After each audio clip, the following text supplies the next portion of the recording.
એક સમયની વાત છે. એક રાજા તેના ત્રણેય દીકરાને તેની પાસે બોલાવે છે, કારણ કે રાજા વૃદ્ધ થઈ ગયો હતો. એ ઈચ્છતો હતો કે એની રાજગાદી એનો જ કોઈ દીકરો સંભાળે, પણ કોને આપવી એ રાજા ખુદ પણ જાણતા ન હતા. એણે વિચાર્યું કે થોડા પ્રશ્ન કરું અને ત્રણેયમાંથી જે રાજા બનવા માટે લાયક હોય તેને રાજગાદી આપવી છે. હવે રાજા ત્રણેય દીકરાને બોલાવે છે. ત્રણેય રાજકુમાર વિચારમાં પડી ગયા કે રાજાને શું કામ હશે, રાજાએ શા માટે બોલાવ્યા હશે. રાજાએ કહ્યું, હું તમને કામ આપું છું, આ કામને ઈમાનદારીપૂર્વક કરવાનું છે. હવે રાજાએ જેવું બોલવાનું સ્ટાર્ટ કર્યું કે ત્રણેય રાજકુમાર શાંતિથી સાંભળવા લાગ્યા. બધા ચૂપ થઈ ગયા. રાજાએ તેના દીકરાને પૂછ્યું, કદાચ તમને ત્રણેયને કોઈ અપરાધીને સજા આપવાનું કહે તો તમે શું કરશો? ત્યારે જ બધાથી નાના રાજકુમારે કહ્યું, હું એ અપરાધીને મોટામાં મોટી સજા આપીશ, એટલે રાજ્યમાં બધાને શીખ મળે અને કોઈ એવો અપરાધ કરે પણ નહીં.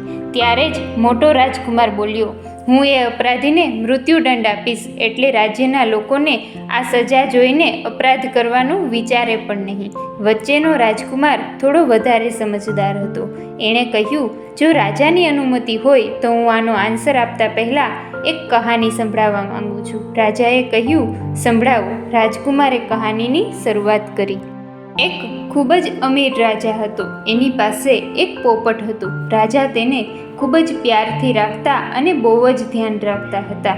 એક દિવસ એક પોપટે કહ્યું કે એ તેની માતાને મળવા જવા માંગે છે. રાજાએ તેને કહ્યું, તું જઈ શકે, પણ થોડા દિવસમાં પરત આવી જજે. હવે પોપટ તેની માતાને મળવા ગયો. માતાને મળે છે, થોડા દિવસ માતાનું ધ્યાન રાખ્યું અને આનંદથી તેની માતા પાસે રહ્યો. થોડા દિવસ પછી હવે એ પોપટ જ્યારે પાછો આવે છે ત્યારે રસ્તામાં તેને એક કેરીનું ઝાડ દેખાય છે. તેણે એ ઝાડ વિશે ઘણું સાંભળેલું હતું કે લોકો એમ કહેતા કે આ ઝાડનું ફળ ખાવાથી કોઈ પણ અમર થઈ જાય છે. તો એ ફળ રાજા માટે લઈ લીધું. રસ્તો ઘણો લાંબો હતો, એટલે પોપટ રસ્તામાં જ સૂઈ જાય છે અને એ ઝાડના નીચે ફળ રાખી દે છે. પણ એ ફળને સાપે થોડુંક ચાખી લીધું. હવે એ ફળ ઝેરવાળું બની ગયું. સવારે પોપટ જાગે છે અને એ ફળ લઈ જઈને રાજાને આપે છે. રાજાએ આ ફળમાંથી થોડુંક પાલતુ કૂતરાને ખવડાવે છે. એ જ સમયે પાલતુ કૂતરો મૃત્યુ પામ્યો. આ જોઈને રાજા ખૂબ જ ગુસ્સે થઈ ગયા અને સજાના નામ પર પોપટને મૃત્યુદંડ આપી દીધો. એ કેરીના ફળને દૂર ફેંકાવી દીધું. ધીમે ધીમે સમય વીતતો જાય છે અને એ જગ્યા પર એક કેરીનું ઝાડ ઉગી આવે છે. હવે રાજાએ રાજ્યમાં ઘોષણા કરાવી દીધી કે કોઈ પણ આ ઝાડનું ફળ ન ખાય, આ ઝાડ ઝેરવાળું છે. હવે એક દિવસ એ જ રસ્તા ઉપર એક મહિલા જતી હતી. એને આ કાંઈ જ વાતની જાણકારી ન હતી. એને ભૂખ લાગી હતી અને મહિલાએ આ ફળને ખાઈ લીધું. હવે ધીમે ધીમે વાત ફેલાવા લાગી કે તેની ઉંમર ઘટતી જાય છે. આ મહિલા ફરીથી યુવાન બનતી જાય છે. આ વાતની જાણ રાજાને થાય છે. રાજાને સમજમાં આવ્યું કે તેણે શું ભૂલ કરી હતી. રાજા તેના અફસોસમાં રડવા લાગે છે. ખુદને દોષી માને છે કે એણે સચ્ચાઈ જાણવાની કોશિશ કેમ ન કરી. એણે પોપટને સચ્ચાઈ પૂછી શું કામ નહીં, ડાયરેક્ટ સજા શા માટે સંભળાવી દીધી. આના પર રાજકુમારે કહ્યું, હું આ જ કરવા માંગુ છું. હું નથી ઈચ્છતો કે અપરાધનું કારણ જાણ્યા વિના કોઈ પણને સજા સંભળાવવું. કોઈ પણ આવીને બોલી દે કે સામેવાળો અપરાધી છે એમ માનીને સજા સંભળાવી દઉં. એટલા માટે હું પહેલાં બધું જ જાણવાની કોશિશ કરીશ, સચ્ચાઈ જાણવાની અને સમજવાની કોશિશ કરીશ. પછી વિચારીશ કે સજા આપવી કે નહીં. આનાથી જ હું સાચો નિર્ણય લઈ શકીશ અને કોઈ બેગુનાહ જોડે ખોટું નહીં કરું. આ બધું સાંભળી રાજા ખૂબ જ ખુશ થઈ ગયા. હવે તો કદાચ બધા જ સમજી ગયા હશો કે રાજાની રાજગાદી હવે કોને મળશે. આ કહાની દ્વારા આપણને શું શીખ મળે છે કે આપણે કોઈ પણ કામ હોય, કોઈ પણ નિર્ણય જલ્દીથી ક્યારેય ન લેવો.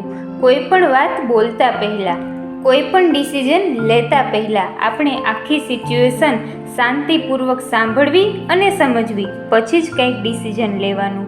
આનાથી જ તમે ખોટી વાત બોલવાથી બચશો, ખોટા નિર્ણય લેવાથી બચશો. કારણ કે વધારે વખત જલ્દીથી લીધેલા નિર્ણય જ આપણને નુકસાન પહોંચાડે છે. આજે હું તમને અભિમાની અને સેવક વચ્ચેનો ડિફરન્સ એક મહાભારતના પ્રસંગથી સમજાવવા માંગુ છું. એ પહેલાં જો તમે અમારી ચેનલમાં નવા હોય તો ચેનલને સબસ્ક્રાઈબ કરી બેલ આઇકન દબાવી દેજો, જેથી આવનારા બધા જ વિડીયોની અપડેટ મળતી રહે. વાત કરીએ મહાભારતમાં પાંડવો અને કૌરવો વચ્ચેના યુદ્ધની, તો કૌરવો પાસે 11 અક્ષોહિણી સેના હતી, જ્યારે પાંડવો પાસે ફક્ત 7 અક્ષોહિણી સેના હતી. કૌરવો પાસે મહારથીઓમાં દાદા ભીષ્મ, ગુરુ દ્રોણ, મહારથી કર્ણ, જ્યારે પાંડવો પાસે જોવા જઈએ તો અર્જુન એક જ મહારથી હતો. ભીમ હતો પણ એ બળવાન હતો, બાણાવાળી ન હતો, માત્ર અર્જુન જ હતો. દાદા ભીષ્મ એટલે 10 દિવસમાં પાંડવોની સેનાને લગભગ ધમરોડી નાખી. એક અર્જુન જ નહીં, 2 અર્જુન ભેગા થાય ને તો એ દાદા ભીષ્મને જીતવા અઘરા છે. ગુરુ દ્રોણ એટલે 3 અર્જુન ભેગા થાય ને તો એ ગુરુ દ્રોણને હરાવી શકાય નહીં. આ બધાથી રથને બહાર કાઢી પાંડવોની જીતનું એકમાત્ર કારણ હતું કે અર્જુને પોતાના રથની દોરી ભગવાન કૃષ્ણના હાથમાં સોંપી હતી. અર્જુનનો રથ ચલાવનાર ભગવાન કૃષ્ણ પોતે હતા. મહાભારતના યુદ્ધ પહેલા સહાય માગવા માટે દુર્યોધન ભગવાન કૃષ્ણ પાસે જાય છે અને અર્જુન પણ કૃષ્ણ પાસે જાય છે. ભગવાન સૂતાતા એટલે દુર્યોધન મસ્તક પાસે જઈને બેસી ગયો. પછી કૃષ્ણ પાસે અર્જુન જાય છે. અર્જુન ભગવાનના પગ પાસે જઈને બેસે છે. આ વાત સમજવા જેવી છે કે સેવક હોય ને એ હંમેશા ભગવાનના ચરણમાં બેસે, જ્યારે અભિમાની માણસ હોય ને એ ભગવાનના માથે જ બેસે. આમ દુર્યોધન માથા પાસે જઈ બેસી ગયો. આવ્યો પહેલા પણ બેઠો ક્યાં? માથા પાસે. અને અર્જુન સેવક આવ્યો પછી પણ બેઠો પગ પાસે. ભગવાન જાગ્યા, જાગીને બેઠા તો પહેલાં અર્જુન દેખાણો અને પૂછ્યું, અર્જુન કેમ આવવાનું થયું? ત્યાં જ દુર્યોધન બોલ્યો, પહેલાં હું આવ્યો છું એટલે પહેલો હક મારો. ભગવાન કૃષ્ણએ કહ્યું, તું પહેલાં આવ્યો છો તો હું તને પણ સહાય કરીશ, પણ મેં પહેલાં જોયો અર્જુનને, માટે સહાય તો એની પણ કરીશ. માટે એક બાજુ મારી નારાયણી સેના છે અને બીજી બાજુ હું પોતે છું, પણ મારી પ્રતિજ્ઞા છે કે હું હથિયાર ધારણ કરીશ નહીં. તારે જે જોઈ એ તું માંગી લે. હવે દુર્યોધને મનમાં વિચાર્યું કે હથિયાર વિનાના કૃષ્ણને લઈ જઈને શું છે? ત્યાં કાંઈ પૂજા તો કરવાની નથી. અને ભગવાનને કીધું, મને તમારી નારાયણી સેના આપી દો. નારાયણી સેના એણે લઈ લીધી. ભગવાન હવે અર્જુનને પૂછ્યું, તારે શું જોઈ? ત્યારે અર્જુન બોલ્યો, મારે તો તમે આવો એટલે બધુંય આવી ગયું, આખી નારાયણી સેના તમારામાં આવી ગઈ. પણ કૃષ્ણએ એક ખૂબ સરસ વાત કીધી કે હે અર્જુન, हार तेरी निश्चित है, हार तेरी निश्चित है, हरदम रहेगा तू उदास.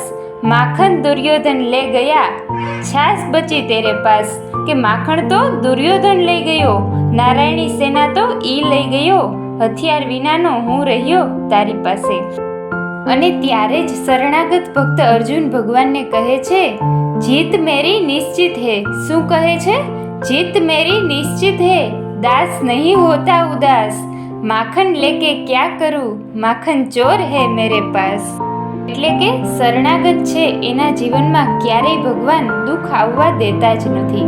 ઘણીવાર કેવું હોય, અમુક સંપત્તિના બળે કામ ચાલતું હોય, અમુક સત્તાના બળે કામ ચાલતું હોય, અમુક બુદ્ધિના બળે કામ ચાલતું હોય, અમુક શરીરના બળે કામ ચાલતું હોય, અમુક પરિવારના બળે કામ ચાલતું હોય, અમુક ગ્રુપના બળે કામ ચાલતું હોય. પણ આ દુનિયામાં અમુક કોરોના જેવી ઘટના એવી બને કે જ્યારે કોઈ બળ કામમાં ન આવે તેથી હરિનું બળ કામમાં આવે. ભગવાનનું બળ જીવનમાં ખૂબ જ જરૂરી છે. એની શરણાગતિ જીવનમાં રાખવી, હંમેશા એનું સેવક બનીને રહેવું.